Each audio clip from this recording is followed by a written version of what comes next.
ఈ ఒక్కసారి పంచాయతీ ఎన్నికలు డిసెంబర్లో రాష్ట్ర కేబినెట్ కీలక నిర్ణయం. వారం 10 రోజుల్లో నోటిఫికేషన్. పార్టీ పరంగా బీసీలకు 42% రిజర్వేషన్లు. కోర్టు తీర్పు తర్వాత ఎంపీటీసీ జడ్పీటీసీ ఎన్నికలు. కేంద్ర సహకారం లేకనే బీసీ బిల్లులు గవర్నర్ రాష్ట్రపతి దగ్గర పెండింగ్. కేబినెట్ నిర్ణయాలను వెల్లడించిన మంత్రులు పొంగులేటి శ్రీనివాసరెడ్డి, అడ్లూరి లక్ష్మణ్.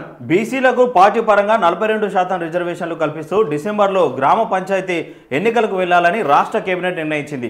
వచ్చే నెలలోనే పంచాయతీ ఎన్నికలు పూర్తి చేయాలని, అందుకు అవసరమైన ఏర్పాట్లు చేయాలని అధికారులను ఆదేశించింది. దీంతో మరో వారం 10 రోజుల్లో ఎన్నికల నోటిఫికేషన్ వచ్చే అవకాశం ఉంది. కేంద్ర ప్రభుత్వం వద్ద కోర్టులో పెండింగ్లో ఉన్న 42% బీసీ రిజర్వేషన్ల అంశం ఇప్పట్లో తేలే అవకాశం లేకపోవడం, మార్చిలోగా పంచాయతీ ఎన్నికలు నిర్వహించకపోతే కేంద్రం నుంచి వచ్చే 3000 కోట్ల నిధులు ఇక మునిగిపోయే ప్రమాదం ఉన్నందున కేబినెట్ ఈ నిర్ణయం తీసుకున్నదని మీడియాకు మంత్రి పొంగులేటి శ్రీనివాసరెడ్డి వెల్లడించారు. ఇందులో భాగంగా పంచాయతీలో సర్పంచ్, వార్డు సభ్యుల రిజర్వేషన్ల వివరాల కోసం డెడికేటెడ్ కమిషన్ నుంచి నివేదిక కోరాలని తీర్మానం చేసిందని ఆయన తెలిపారు. ఇక వారం రోజుల్లో ఈ ప్రక్రియ పూర్తి చేసి కేబినెట్ ఆమోదం తీసుకోనున్నారు. కాగా 42% రిజర్వేషన్లపై కోర్టులో తేలిన తర్వాత ఎంపీటీసీ జెడ్పీటీసీ ఎన్నికలను నిర్వహించాలని కేబినెట్ నిర్ణయించింది. ఇక సెక్రటేరియట్లో సోమవారం సీఎం రేవంత్ రెడ్డి అధ్యక్షతన రాష్ట్ర మంత్రివర్గం సమావేశమైంది. దాదాపు 5 గంటల పాటు జరిగిన ఈ భేటీలో స్థానిక ఎన్నికల నిర్వహణ, బీసీ రిజర్వేషన్లు, గిగ్ వర్కర్ల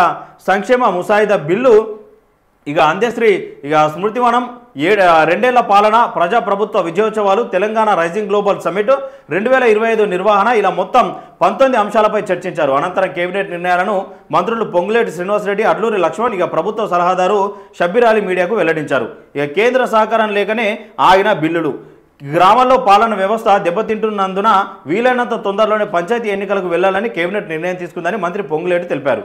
కాకపోతే కేంద్ర సపోర్ట్ లేదు. పొంగులేటి మరిన్ని కేబినెట్ నిర్ణయాలు, ఏమేమి కేబినెట్ నిర్ణయాలు తీసుకున్నారు, రాష్ట్ర మంత్రివర్గం కేబినెట్ నిర్ణయాలు ఏమేమి తీసుకున్నారు ఒకసారి చూద్దాం. ఓఆర్ఆర్ లోపల ఇండస్ట్రియల్ ల్యాండ్ ను మల్టీ యూజ్ జోన్ గా మార్చే పాలసీకి ఓకే. అంతశ్రీ స్మృతి వనం ఏర్పాటు, ఆయన కుమారుడు దత్తా సాయికి అసిస్టెంట్ ప్రొఫెసర్ ఉద్యోగం. 2 ఏళ్ల పాలన సందర్భంగా డిసెంబర్ 8, 9 తేదీల్లో ఫ్యూచర్ సిటీలో తెలంగాణ రైజింగ్ గ్లోబల్ సమ్మిట్. 2 ఏళ్ల పాలన సందర్భంగా ఫ్యూచర్ సిటీలో డిసెంబర్ 8, 9 తేదీలో ఫ్యూచర్ సిటీ వచ్చేసింది.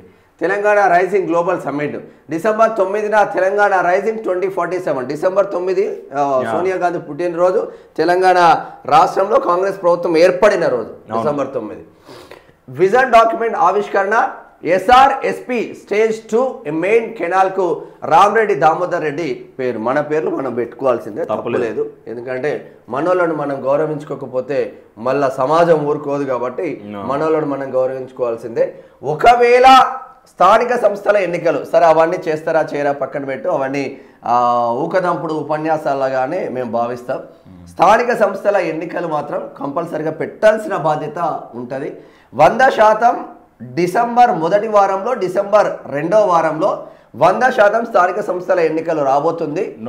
ఇప్పటి వరకు ఎవరైతే మన మిత్రులు పైసలు జమ చేసుకొని ఉన్నారో వాళ్ళు అటు ఇటు ఖర్చు పెట్టుకున్నారో, మళ్ళా పైసలు మాత్రం అన్ని పురమాయించుకోండి, జమ చేసుకోండి. మళ్ళీ మీరు రెడీ పెట్టుకుంటే స్థానిక సంస్థల ఎన్నికలకు రంగంలోకి దిగుతారు. కాంగ్రెస్ పార్టీ నుంచి పోటీ చేసే వాళ్ళకు మీకు అన్ని విధాలుగా అండదండలు ఉంటాయి కాబట్టి జర గట్టిగానే పోరాడాలి. మా నరసింహన్న కూడా రెడీగా ఉన్నాడు. అజీజ్ నగర్లో చేవెళ్ళ నియోజకవర్గంలో జడ్పీటీసీ వస్తే మా నరసింహారెడ్డి రెడీగా ఉన్నాడు 2-3 కోట్లు పెట్టడానికి. మరి చూడాలి సార్ ఏమవుతుందో. గట్టిగానే ఉన్నారు మా వాళ్ళంతా. మరి కాంగ్రెస్ పార్టీనే మావాడు, గట్టిగానే ఉన్నారు. ఈసారి అంటే 100% ఒకవేళ స్థానిక సంస్థల ఎన్నికలు పెట్టకపోతే ఏమవుతుంది, డిసెంబర్లో పెట్టకపోతే ఏమవుతుంది, మార్చి కల్లా ఫైనాన్షియల్ ఇయర్ క్లోజ్ అవుతుంది. డిసెంబర్లో పెట్టకపోతే ఏమవుతుందంటే ఆర్థిక నిధులు 3000 కోట్లు ఉష్పటాక్ అవి రివార్డ్స్ పోతాయి. ఇప్పటికి మన దగ్గర ఉన్నాయి, అవి డ్రా చేసుకోవడానికి ఆస్కారం ఉంటుంది. ఒకవేళ మనం ఎన్నికలు నిర్వహణ చేయకపోతే ఆ నిధులు మళ్ళీ రిటర్న్ పోయే ప్రమాదం ఉంది. మళ్ళీ 3000 కోట్లు మనకు రావాలంటే ఎన్ని ఇబ్బందులు పడాలి. అసలే ఇప్పుడు అప్పులలో నడుస్తూ ఉంది రాష్ట్రం. ఏ బ్యాంక్ అప్పిస్తాడా అని ఎదురు చూస్తూ ఉన్నారు రేవంత్ రెడ్డి. రాష్ట్రం దివాలా తీసినా పర్వాలేదు కానీ రాష్ట్రానికి అప్పు మాత్రం ముడుతుంది. రాష్ట్రాన్ని పాలించే నాయకులు, అప్పుడు పాలించే నాయకులు, ఇప్పుడు పాలించే నాయకులు, వాళ్ళ ఆస్తులు పెరుగుతాయి, రాష్ట్రానికి మాత్రం అప్పులు ఎక్కువైతాయి, వాళ్ళ పర్సనల్ ఆస్తులు విపరీతంగా పెడతాయి. మరి రాష్ట్రమే అప్పుల పాలైనప్పుడు వీళ్ళ ఆస్తులు ఎట్లా పెరుగుతుందంటే అదే కదా రాజకీయం. రాజకీయాలకి వచ్చేటోడు నీకేదో చేస్తా నాకేదో చేస్తా అని వస్తున్నారా? పేద బడుగు బలహీన వర్గాల బతుకు చిత్రాన్ని మార్చే రాజకీయ నాయకులు ఎంతమంది ఉన్నారు? పీజేఆర్ లాగా పాన్ టేలా కావచ్చు, పానీపూరి బండి కావచ్చు, మంగళ షాప్ కావచ్చు, రోడ్డు మీద చింత చెట్టు కింద పెట్టి ఒక కుర్చీ వేసుకొని నా ఓపెనింగ్ చేయాలన్నా నా టేలా నేను మంగళ షాప్ పెట్టుకున్నా చాలా పేదోని అని ఎమ్మెల్యే పీజేఆర్ దగ్గరికి పోతే దివంగత నేత పోయి పానీపూరి బండ్లను కొన్ని వేలు ఓపెన్ చేసిండు. మంగళ షాప్లను పానీపూరి బండ్లను ఎక్కడెక్కడ. అందువల్లే పేద ప్రజల బస్తీల పరిస్థితులు ఎట్లా ఉన్నాయి? ఆ ఆలోచన చేసే రాజకీయ నాయకులు ఉంటే బాగానే ఉంటుంది. ఆ ఆలోచన చేసే రాజకీయ నాయకులు ఉంటే ఈ స్థానిక సంస్థల ఎన్నికలు 2 సంవత్సరాల కాలయాపనే కాకపో. కొత్తగా ఇప్పుడు కాంగ్రెస్ ప్రభుత్వం వచ్చిన వెంటనే మీరు వెళ్తే ఏమన్నా ఉన్నది? అప్పుడు బీసీ మాటే లేదు. ఇప్పటికి చెప్పాలండి, ఇప్పుడు బీసీ మాటే లేదు. ఇప్పుడు మీరు రచ్చ రంబోలా అయ్యేటట్టు ఉన్నది. మరి ఒకవేళ స్థానిక సంస్థల 3000 కోట్లు పోయినా పర్లేదు కానీ మేము పెట్టమని ఆ కంకణం కట్టుకుంటారా? మరి ఇక్కడ ఇంకొకటి అయితే అందశ్రీ అన్న కుమారుడికి దత్తసాయి, ఇక్కడ దత్తసాయి ఉన్నాడు కదా, దత్తసాయికి అసిస్టెంట్ ప్రొఫెసర్ ఉద్యోగం ఇచ్చారు డిగ్రీ కాలేజ్. ఎందుకంటే వాళ్ళు ఇచ్చిన మాట ప్రకారం అయితే నిలబెట్టుకునేటువంటి ప్రయత్నం చేశారు. అందశ్రీ విషయంలో రేవంత్ రెడ్డికి 100 మార్కులు ఉంటే 100కు 100 ఇస్తాం, పడతాయి. 100కు 100 ఇస్తాం.